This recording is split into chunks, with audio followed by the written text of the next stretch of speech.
G'day mate, in today's episode I'm going to build a mallet.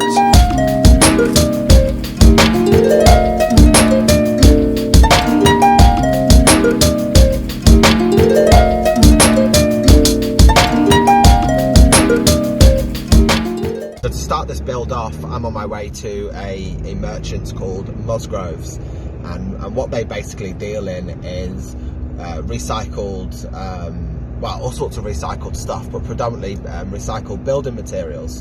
And what I'm hoping to find is some sort of hardwood, preferably a New Zealand native, something with a bit of character, and a bit of history to it to make this mallet out of. Now, having been there a few times before, I know that there's a lot of variety in there, but it's a luck of the draw as to what I'm going to get. I do have a lot of hardwood left over from my deck build, which I suspect will be making an appearance.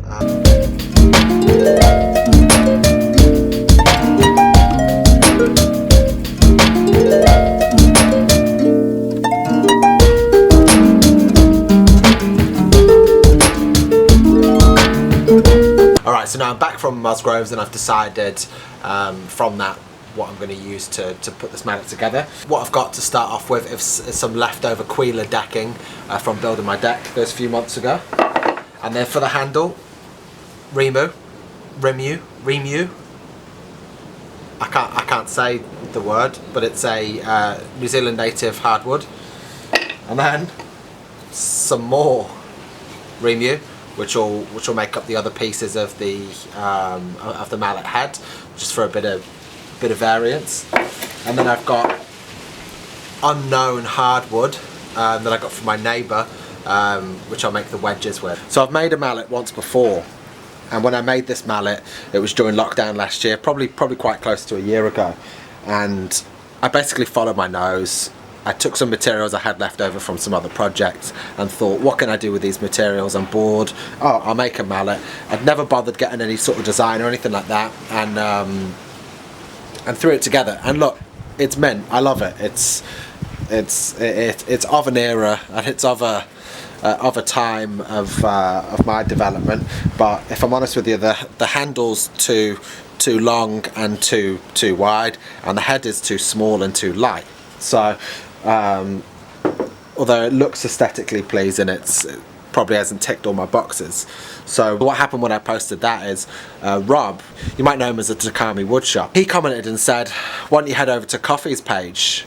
He's got some free plans of a design that works. So I did exactly that. I downloaded that, and I must be going back maybe about 10 months ago, and I downloaded these designs, and I'm not going to take any credit for them at all. This is all his woodwork. It's all in metric, just the way I like it.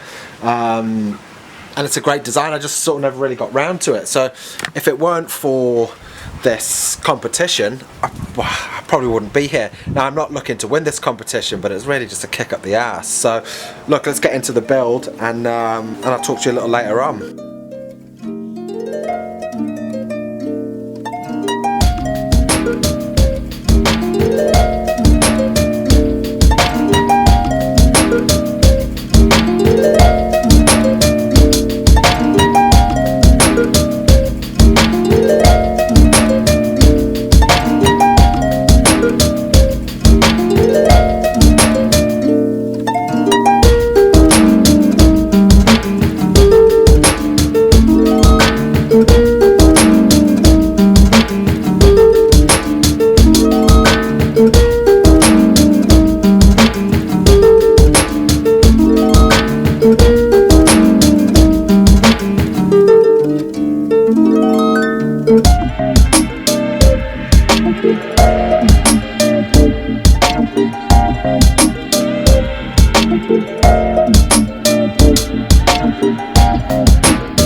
there we have it. I finished off the build of this mallet. Just finished it off with a little bit of teak oil, because that's what I've got. Went right the way through the grits. Got an awesome amount of detail for what is, you know, a pretty ghetto bit of material, right? So as you can see, laminated a couple of these Quila boards either side here to make the outer edge. Got that remu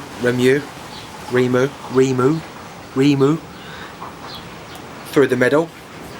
Same with the handle. It's got some awesome bit of detail on that. I mean, that's come out really cool. And then yeah, unknown hardwood for the wedges in the middle. I reckon the teak oils probably gave it a bit more of a brown colour than I really probably was going for, but look, I can always make another one. It's sturdy, it's heavy, it's perfectly proportioned, it's exactly as I needed it to be for what I'm going to do. It's going to be a bit of a shame the first time I strike it against a chisel or something, because I'm quite besotted with it really. It's turned out really cool. So this is part of the Make a Mallet challenge that's circulating. I know already that the video is going to be a little bit late. Life's getting in the way at the moment of making these videos, and that's cool. I'm not too concerned with that. As ever, give this video a bit of a like and subscribe. Try and get it to the point that I maybe get paid for some of this, and then I can make some cooler stuff. For the most part, I'm not reinventing the wheel with anything I ever do, but I enjoy it, and I love the community aspect that is the YouTube maker stuff, and I may end up making some more of these. Thank you very much for your time. Talk to you soon, mate.